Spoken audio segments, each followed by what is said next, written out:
Hello. നീ ഇത് എവിടെയായിരുന്നു? അടുക്കളയില് പാത്രം കഴുകുമായിരുന്നു. അവരൊക്കെ എവിടെ? ഉറങ്ങി.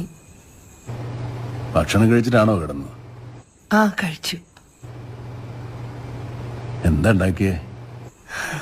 സതീഷിനെ അറിയാലോ, അവൻ ഇറച്ചി നിർബന്ധ. ചിക്കൻ ഉണ്ടായിരുന്നു ഫ്രിഡ്ജില്. കുട്ടന് അയിലക്കൂട്ടാനുണ്ടാക്കി. പിന്നെ ചപ്പാത്തിയും പുട്ടും ഉണ്ടായിരുന്നു. ഉച്ചക്കത്തെ ചോറും സാമ്പാറും ഉണ്ടായി. ഒന്നും പോരാണ്ട്. മൊയ്തീൻ അങ്ങോട്ട് വരണ്ട്. അവൻ്റെ എന്താ ഞാൻ നിനക്ക് കൊടുത്തു വിടണ്ടേ?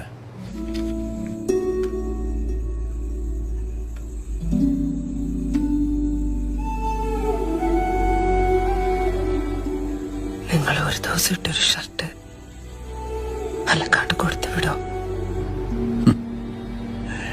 എന്താ